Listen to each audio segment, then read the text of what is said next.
Assalamualaikum warahmatullahi wabarakatuh, teman-teman semuanya. Apa kabar? Halo semuanya, semoga kalian semua dalam keadaan sehat. Nah, dalam kondisi pandemi seperti saat ini, kita tidak melulu harus ada di dalam kamar, di hadapan laptop. Kita harus juga dituntut untuk terus belajar dan terus belajar. Nah, di sini kami, yaitu Angela, yaitu Angela Miranda Simanjorang, Rahmaniar, dan juga Salva akan menemani kalian akan sama-sama belajar bagaimana sih sebenarnya kita menemukan rumus volume dari sebuah kerucut. Nah, kami ini adalah kelompok 7 dari kelas 1D31 Politeknik Statistika STIS. Nah, untuk menemani belajar kalian mengenai bagaimana membuktikan atau menemukan sebuah rumus dari volume kerucut, langsung saja tanpa berlama-lama kita akan mulai membahasnya secara sedetail-detailnya. Baik, di sini dapat terlihat ada sebuah gambar, dan di gambar ini ada sebuah persamaan garis, yaitu Y sama dengan AX, di mana persamaan garis ini ada terhadap sumbu X dan memiliki batasan dari 0 sampai H. Nah, di sini juga diketahui jari-jari dari atau panjang dari H menuju garis persamaan garis Y sama dengan AX, yaitu R. Dan untuk A-nya ini dapat diketahui dengan rumus delta Y per delta X. Atau bisa juga dengan rumus tan theta. Nah, hasilnya itu R per H, di mana R per H ini dapat dilihat di sini delta Y-nya adalah R dan delta X-nya yaitu H. Nah,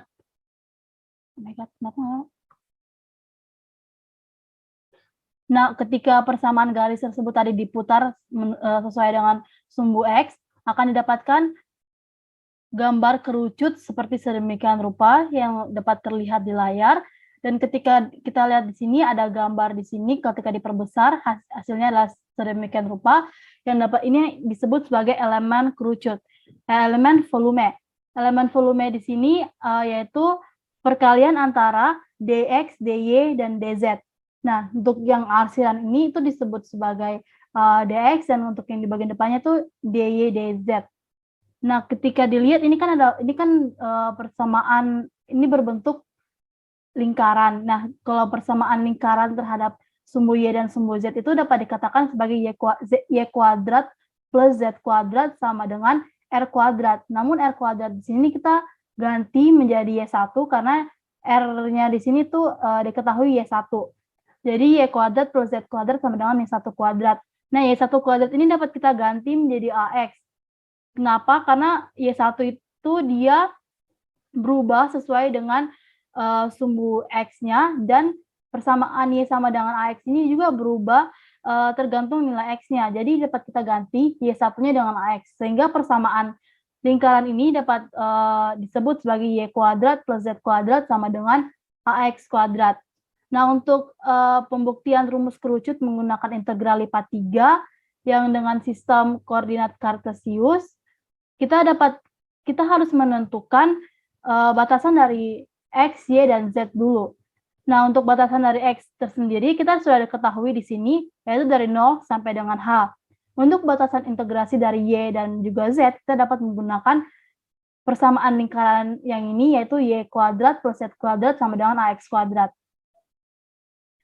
Nah, berikut untuk mencari batas integrasi sumbu Y-nya, kita dapat memindahkan Z kuadrat ke sebelah kanan, yaitu Y kuadrat sama dengan AX kuadrat min Z kuadrat. Y sama dengan plus minus akar dari AX kuadrat min Z kuadrat. Jadi batas integrasi dari sumbu Y yaitu Y sama dengan minus akar AX kuadrat min Z kuadrat sampai dengan Y sama dengan akar AX kuadrat min Z kuadrat. Untuk batas integrasi dari sumbu Z, kita juga bisa menggunakan persamaan lingkaran yang tadi, yaitu Y kuadrat plus Z kuadrat sama dengan AX kuadrat, di mana Y-nya tuh kita dapat substitusikan dengan 0, maka Z kuadrat sama dengan AX kuadrat. Nah, Z sama dengan plus minus akar AX kuadrat. Jadi batas integrasi dari sumbu Z yaitu Z sama dengan minus akar AX kuadrat sampai Z sama dengan AX kuadrat.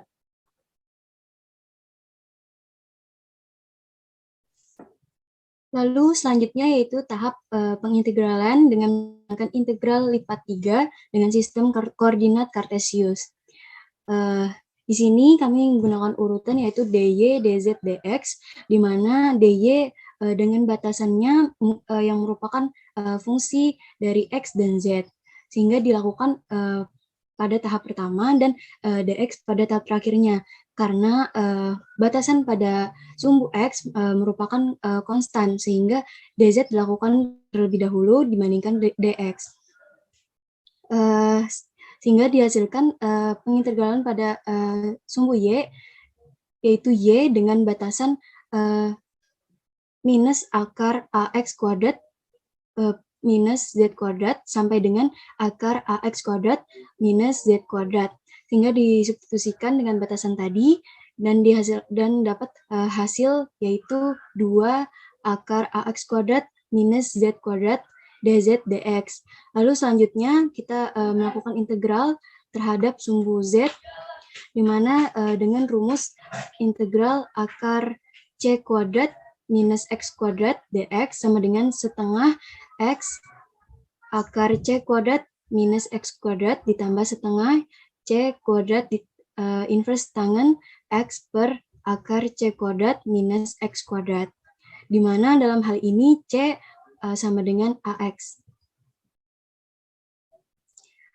Sehingga ditemukan hasil yaitu z akar ax kuadrat minus z kuadrat ditambah setengah ax kuadrat inverse tangen z per akar ax kuadrat minus z kuadrat dengan batasan dari z yaitu minus ax sampai dengan ax. Dan selanjutnya dilakukan substitusi dengan hasil setengah ax kuadrat inverse tangen tahingga minus setengah ax kuadrat inverse tangen minus tahingga dx.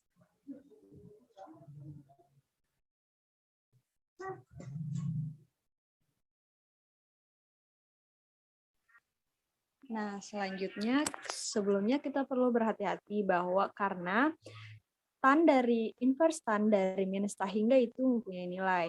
Oke, jadi di sini kita misalkan tan V per 2. Tan V per 2 itu sama dengan sin V per 2 per cos V per 2. Di mana sin V per 2 itu sama dengan 1 dan cos V per 2 itu sama dengan 0. Sehingga tan V per 2 itu adalah tahingga.